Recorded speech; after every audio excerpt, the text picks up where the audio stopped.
말씀 나누겠습니다. 오늘 말씀의 제목은 진리 가운데 걷는 사람입니다. 오늘 본문 21절에 보면 진리를 따르는 자는 빛으로 오나니 이는 그 행위가 하나님 안에서 행한 것임을 나타내려 함이라 라고 말합니다. 이 앞절에 있는 19절부터 20절까지의 말씀은 빛보다 어둠을 더 사랑하는 자들, 빛을 미워하는 자들의 삶의 방식에 대해서 얘기하고 있다면 21절은 그와는 전혀 반대된 진리를 쫓는 자들의 생활 방식이 어떠한가 하는 부분을 말하고 있는 것입니다. 진리를 쫓는 자들은 어떤 자들입니까? 하나님 안에서 행하는 자들입니다. 빛으로 나오는 사람들이라 말씀하고 있지요. 그런데 여기서 우리가 주목해야 할 부분은 하나님 안에서라는 표현입니다. 하나님 안에서라는 이 문장의 그 원어를 들어가서 헬라어를 보면 안에서라는 전치사를 n이라는 단어를 사용하고 있습니다. 근데 이 n이라는 단어는 안에서라는 표현도 있지만 앞에서라는 표현도 갖고 있습니다. 그러니까 앞에서라는 표현으로 적용을 해본다면 하나님 안에서는 무슨 말이 됩니까? 하나님 앞에서가 되는 것입니다. 진리를 쫓는 자는 하나님 앞에서 사는 자들입니다.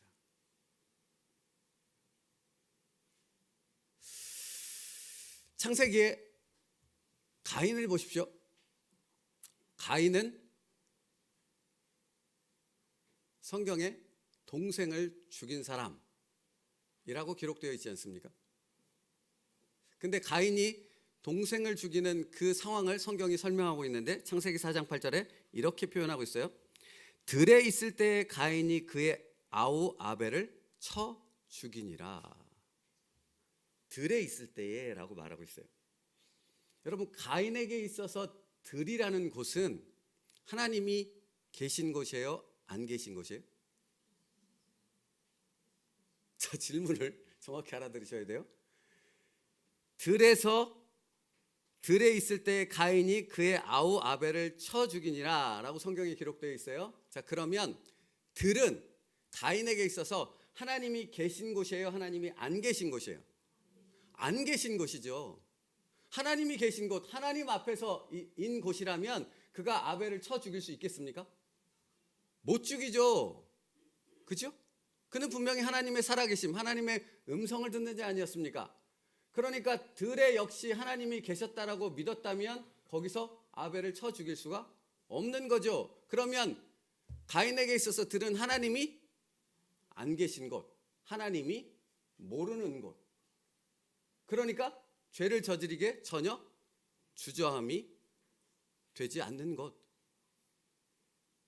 여러분, 이게 무엇인지를 잘 들으셔야 돼요.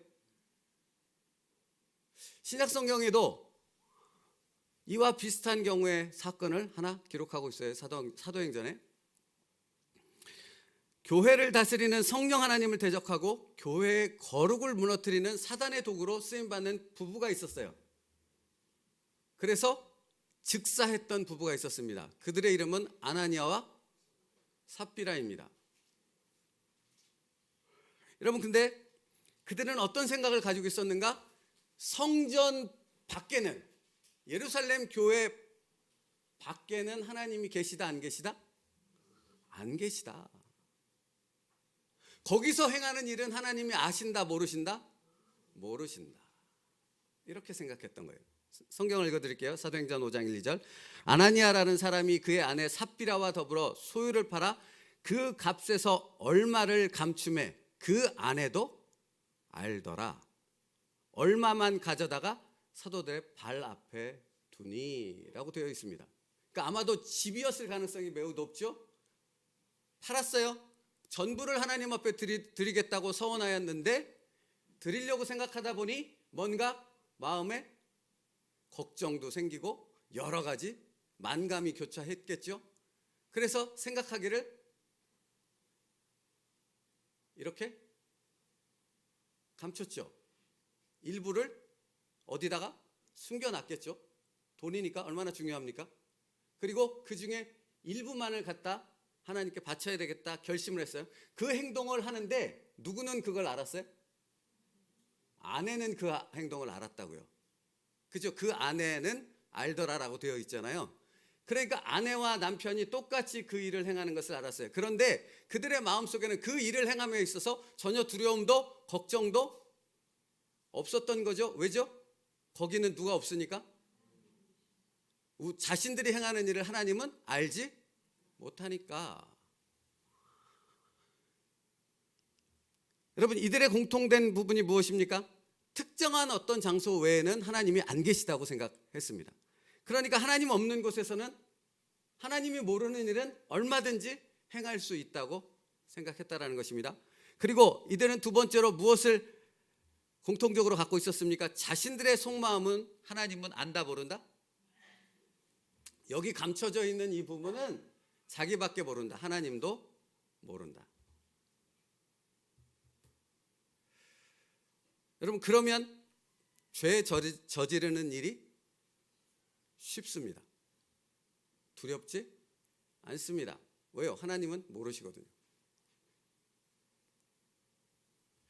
그러나 성경은 그 결과가 분명히 다르다는 사실을 말씀하고 있죠. 하나님은 어디에나 계십니다. 안 계신 것이 없습니다. 하나님은 모르시는 것이 없습니다. 우리 속마음의 깊은 곳까지도 하나님은 모두 다 아신다라는 사실을 분명히 드러내죠. 그래서 가인에게 그렇게 심판하셨던 것이고 아나니아와 삽비라를 그 자리에서 죽이신 이유인 것입니다.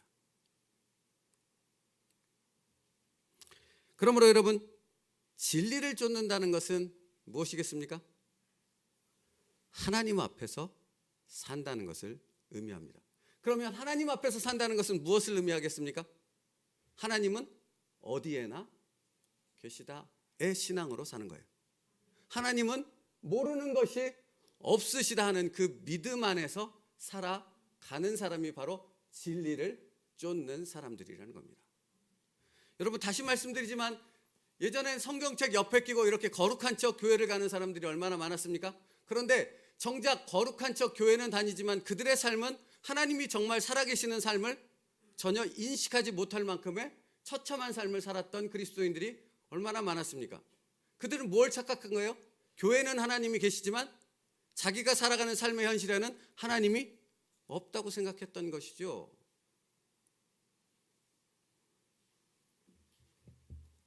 진리를 쫓는다는 것은 어디에나 하나님이 계시고 내 속마음까지도 하나님이 아신다는 것을 믿는 삶을 산다는 의미입니다.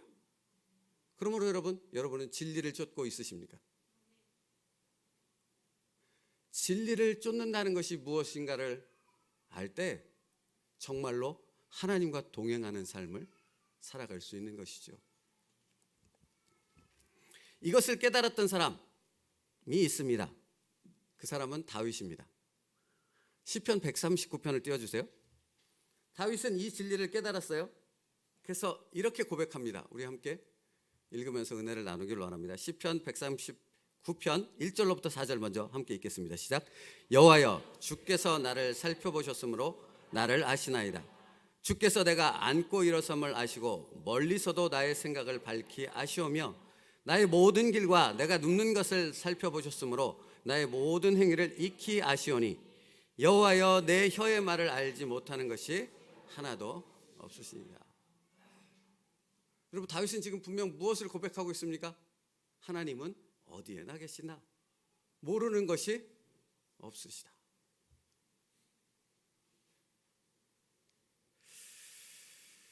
(7절부터 10절이요) 7절부터 10절. 그래서 이렇게 고백합니다. 시작. 내가 주의 영을 떠나 어디로 가며 주의 앞에서 어디로 피하리이까? 내가 하늘에 올라갈지라도 거기 계시며 수월의 내 자리를 펼지라도 거기 계시나이다. 내가 새벽 날개를 치며 바다 끝에 가서 거주할지라도 거기서도 주의 손이 나를 인도하시며 주의 오른손이 나를 붙드시리이다. 여러분 보십시오. 어디에나 계신 하나님을 그가 경배하고 그 하나님을 믿었더니 맨 마지막 10절 말씀이 뭐라고 합니까? 거기서도 주의 손이 나를 인도하시며 주의 오른손이 나를 붙드시나이다. 다윗은 생각보다 오랜 시간을 되게 고난 가운데 살았던 사람입니다. 광야가 자기의 집처럼 여겨졌던 사람입니다. 그런데 그 험악하고 그 힘든 시간들을 다윗이 버틸 수 있었던 것은 바로 이 고백, 이 믿음 때문 아닙니까? 거기서도 주의 손이 나를 인도하시며 주의 오른손이 나를 붙드시나이다. 그 하나님이 있었기에 오늘 나 다윗이 있을 수 있습니다.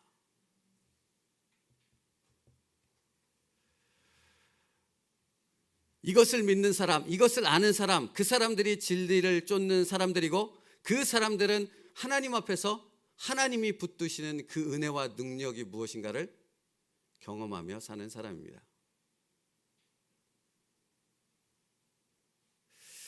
여러분, 다윗이 이 믿음 가운데 있었기에 군사를 동원해서 자기를 죽이고자 쫓아다니던 사울왕을 몇 번 살려줘요? 2번이나 살려줘요. 2번씩이나. 여러분, 제가 이렇게 얘기했던 적이 미친 거 아닙니까? 다윗은 죽이면 끝나잖아요. 그것도 자기가 죽일 필요도 없어요. 그냥 자기 부하들 시켜서 죽여. 왜냐하면 사울왕은 홀로 들어왔고 이 동굴 안에는 다윗과 다윗의 부하들이 잔뜩 웅크리고 숨어 있었던 거거든요. 그러니까 야 가서 죽여, 이 한마디면 끝날 일이에요. 근데 다윗은 2번씩이나 그 사울왕을 죽이지 않아요. 왜 죽이지 않았는가를 다윗이 사무엘상 24절 6절부터 7절에서 이렇게 말해요. 자기 사람들에게 이르되 내가 손을 들어 여호와의 기름 부음 받은 내 주를 치는 것은 여호와께서 금하시는 것이니 그는 여호와의 기름 부음 받은 자가 됨이니라 하고 다윗이 이 말로 자기 사람들을 금하여 사울을 해하지 못하게 하니라. 그러니까 지금 동굴 안에 다윗의 부하들과 다윗 그리고 사울왕이 있습니다. 근데 그들만 있지 않다고 다윗은 믿었던 것이죠. 누가 여기 계십니까? 하나님이, 살아계신 하나님이 여기 계시다는 것을 믿었기에 그곳이 성전이 되는 것입니다. 그곳이 하나님의 예배가, 영광이 나타나는 곳이 될 수 있었던 것입니다. 할렐루야. 사랑하는 성도 여러분, 여러분의 가정이 하나님의 성전이 되고 여러분의 가정, 그곳이 하나님이 역사하시는, 성령이 역사하시는 놀라운 하나님의 역사하는 장소가 되어질 줄 믿습니다. 내가 무엇을 하면요? 하나님을 인정하면, 하나님 앞에서 살아가면 내가 있는 그곳에 하나님의 역사가 일어나는 것이죠. 불가능한 일이 하나님 안에서 가능해지는 것입니다.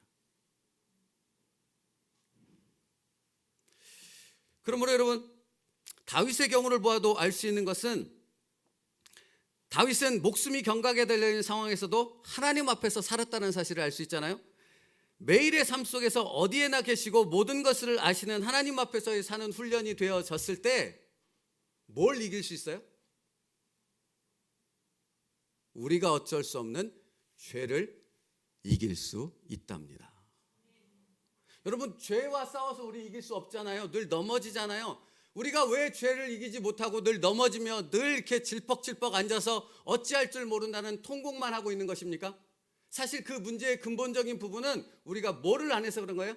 하나님 앞에서 사는 삶의 훈련이 없기 때문이라는 거예요. 하나님 앞에서 살 때 죄악을 이길 수 있습니다. 우리의 예술과 옛 성품들이 튀어나오는, 그래서 우리를 죄악된 길로 끌고 가려고 할 때 어떤 상황이나 사람이나 감정이 나를 뒤집어 엎어서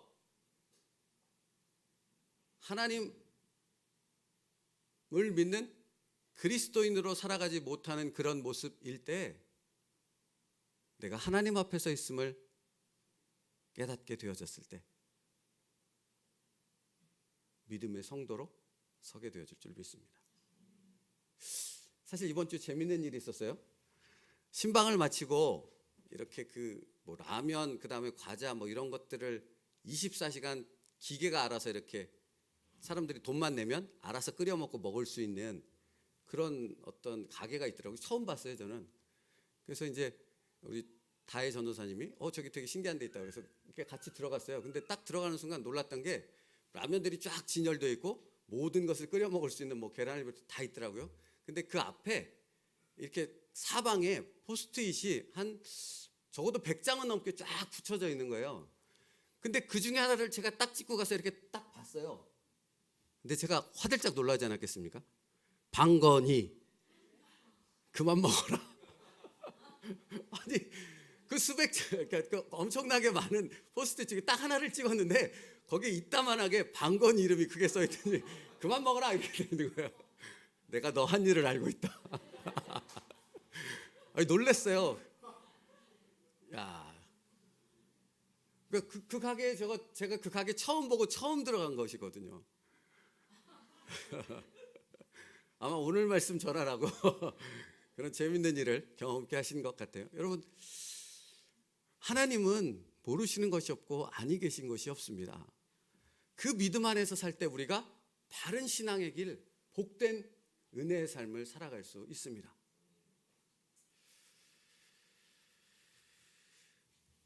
여러분 보세요. 예수님을 팔았던 가룟 유다는 자살을 했고 예수님을 부인하고 저주했던 베드로는 심히 통곡하고 회개함으로 사도가 되어져서 예루살렘의 수장이 되어지 않았겠습니까? 근데 사실은 성경은 두 사람의 죄가 같은 죄라는 부분을 이렇게 같은 맥락에서 설명해요. 근데 어떤 사람은 자살로 끝났고 어떤 사람은 회개하고 사도가 되어졌어요. 그 차이가 뭔지 아세요?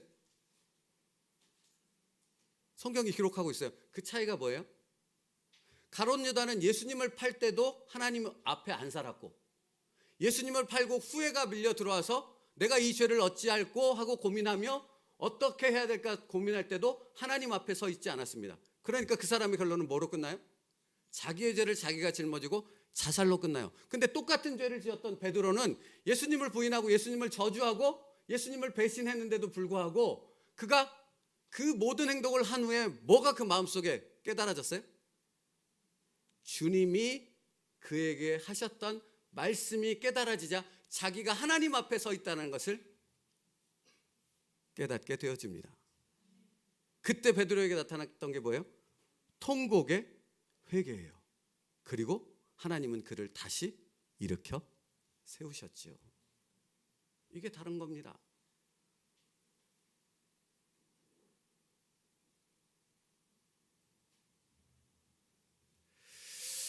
사랑하는 성도 여러분, 하나님 앞에서 살고 있으십니까?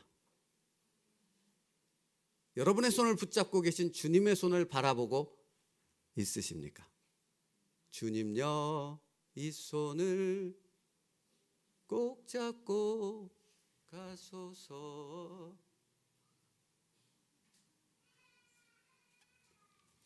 피곤한 이 몸을 폭풍우 흑암 속 해치사 빛으로 잡고 날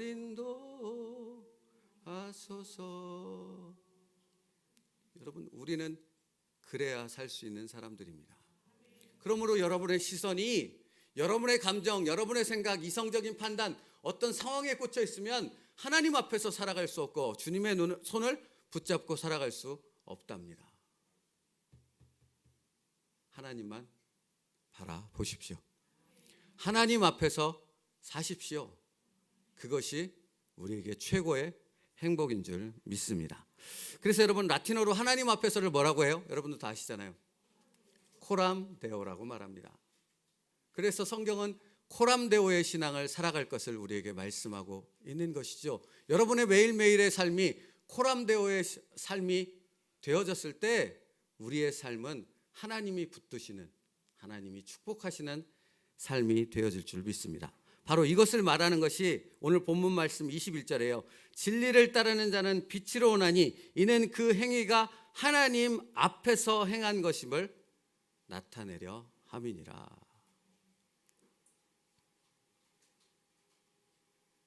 하나님 앞에서 살 때 우리는 진리의 참된 자유함을 누릴 수 있습니다.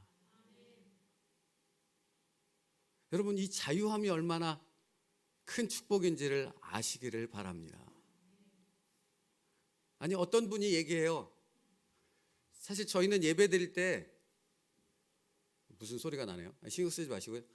우리 예배 드릴 때 뭐 여러분이 커피를 들고 오실 수도 있고 그다음에 일어서서 움직이실 수도 있고 들락날락 하실 수도 있고 그렇잖아요. 그러니까 어떤 분이 목사님 예배가 너무 혼란스러운 것 아닙니까? 그런 걸 자제시키고 절제시켜야 되는 것 아닙니까?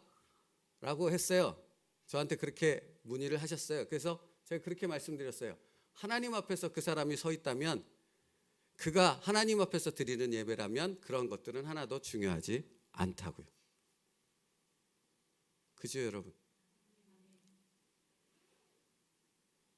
하나님 앞에서 예배자가 되십시오. 하나님은 오늘도 그 예배자를 찾으신답니다.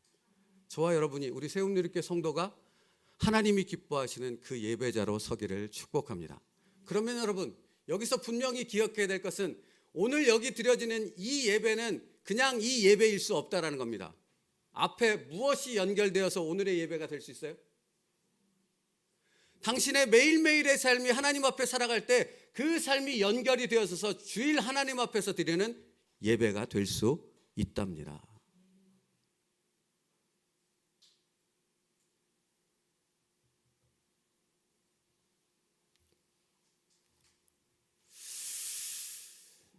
여러분, 예수님께서 복음을 전파하셨잖아요. 진리를 선포하셨잖아요. 근데 그 진리를 듣는 유대인들 가운데는 두 그룹으로 쫙 나눠진다는 사실을 아십니까? 한 그룹은 그 진리의 말씀으로 인하여 생명을 얻고 은혜와 성령으로 충만한 삶을 살아가는 한 그룹이 있었고, 또 한 그룹은 어땠습니까? 아무것도 들리지 않았어요. 아무런 은혜도 없었어요. 그들의 마음 가운데는 오직 딱 한 가지로 집중돼 있었죠. 저 예수를 어떻게 하면 죽일까? 여러분, 왜 그렇게 될까요? 왜 그렇게 나눠질까요? 그러면 이 은혜 받는 그룹 말고요, 여기 지금 예수를 어떻게 죽일까라는 그 시험 가운데 주님이 진리를 선포하고 있음에도 하나도 은혜를 받지 못했던 그들은 왜 그랬을까요? 그것을 오늘 본문이 설명해 주고 있어요. 19절. 그 정죄는 이것이니 곧 빛이 세상에 왔을 때 사람들이 자기 행위가 악함으로 빛보다 어둠을 더 사랑한 것이니라. 무슨 말이에요? 예수님의 말씀을 들으니 뭐가 드러나요? 자기 안에 있는 철저히 감춰졌던 그 속의 마음, 더럽고 추악한 것들이 다 드러나는 거예요. 그러니까 견딜 수 없는 거예요. 그러니까 견딜 수 없으면 회개 가운데로 나아가든지, 아니면 그 견딜 수 없게 만드는 사람을 죽여버리든지. 20절 말씀 보세요. 악을 행하는 자마다 빛을 미워하여 빛으로 오지 아니하나니 이는 그 행위가 드러날까 함이니라.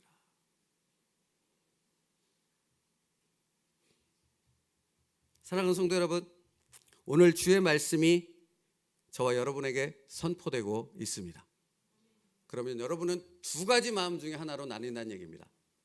하나는 그 말씀의 찔림으로 인하여 베드로처럼 내가 어찌할꼬, 그래서 하나님 앞에 회개로 나아가는 사람이 있을 것이고요, 어떤 사람들은 유대인들처럼 예수님을 거부하고 예수님을 십자가에 못 박아 죽였던 그들처럼 자기에게 드러나는 그 죄악들을 철저히 더 숨기려고 말씀하시는 주님의 그 진리를 거부하는 길을 선택할 것입니다. 사랑하는 성도 여러분, 여러분은 어디에 속하십니까? 당신의 마음을 아시고 그 마음을 만지시는 주님의 손, 그 손 앞에 내 심령을 맡겨드릴 수 있는 여러분 될 수 있기를 원합니다.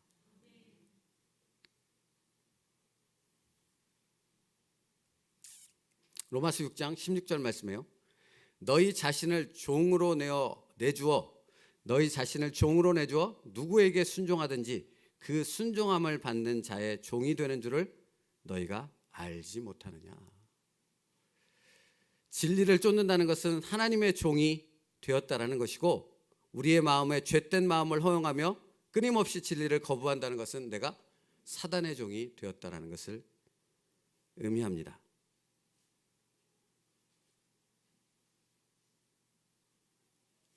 그러므로 여러분, 한 주간의 매일의 삶을 하나님 앞에서 살 수 있는 저와 여러분 될 수 있기를 축복합니다. 말씀 준비하다 보니 다윗이 시편 139편에서 어디에나 계시는 하나님을 고백했을 때 그의 삶은 하나님의 능력과 은혜 가운데 있었잖아요. 근데 시편 51편으로 가면 전혀 다른 다윗의 모습이 기록되어 있습니다. 시편 51편은 무엇입니까? 밧세바를 범한 이후에 다윗이 고백한 회개의 기도입니다. 근데 그 내용을 한번 같이 살펴보겠습니다. 시편 51편의 내용이요. 같이 읽겠습니다. 시작. 하나님이여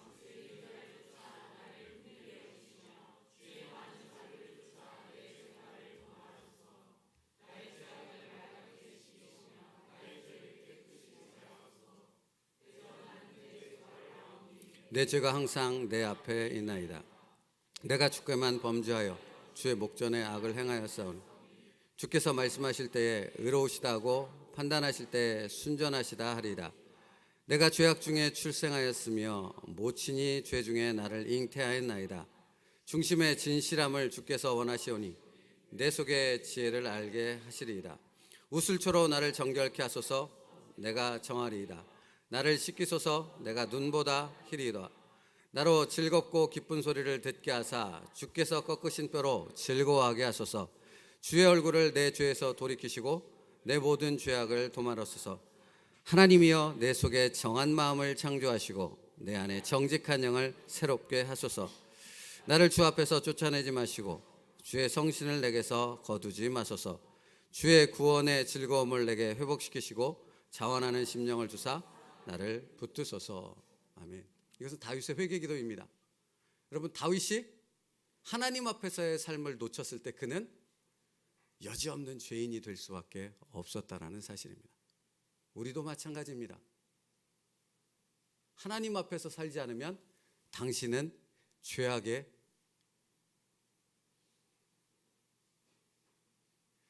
사람을 죽이는 죄를 저질러도 그것이 아무 감각이 없는 무감각한 사람일 수밖에 없습니다.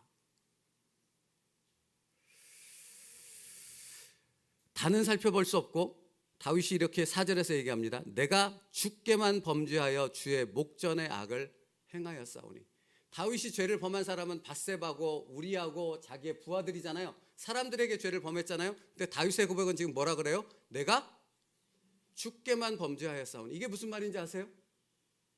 이게 무슨 말인지 아냐고요. 사람들에게 지은 죄는 아무것도 아니다, 이 얘기가 아니에요.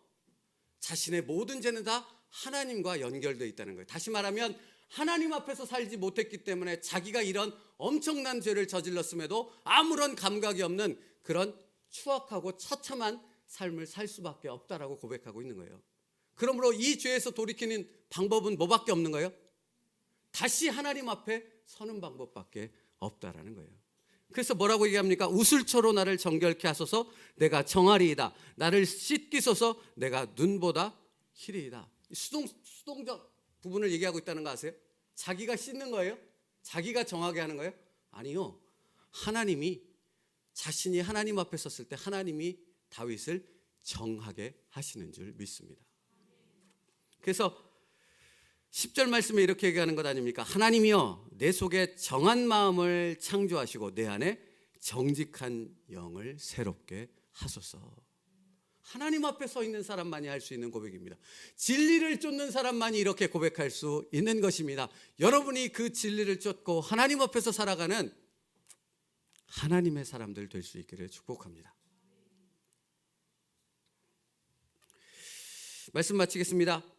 진리를 쫓는 사람들은 하나님 앞에서 사는 사람들입니다. 그렇다면 여러분, 진리를 쫓고 하나님 앞에서 살아가는 사람들은 늘 이 고민이 있죠. 지금 내 생각이, 지금 내 선택이 하나님이 기뻐하시는 일인가 하는 질문을 던집니다.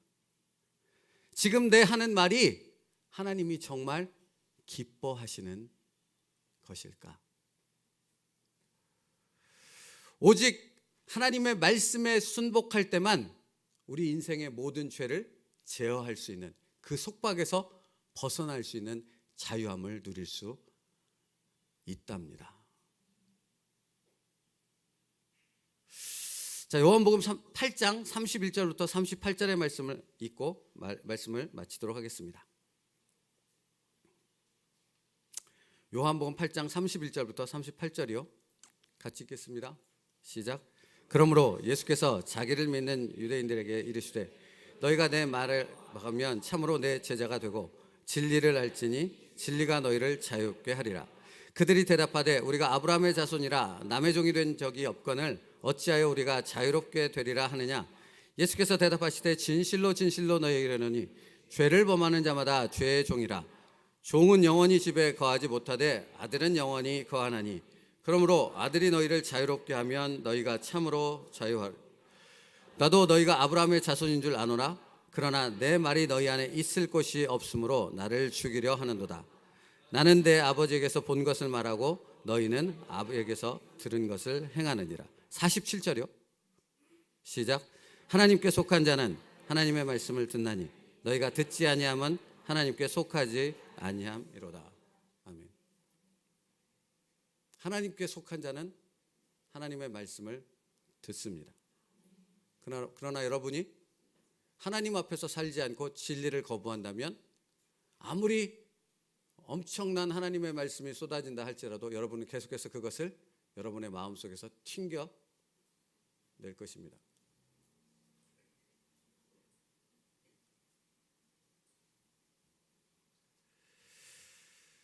그러면 그 사람의 삶에는 하나님의 은혜가 임할 수 없는 것이죠. 말씀 마칩니다. 진리를 쫓는 사람은 하나님 앞에서 사는 사람들입니다.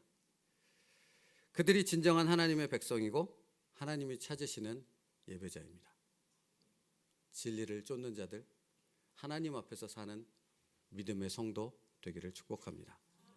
태산을 넘어 험곡에 가도 빛 가운데로 걸어가면입니다.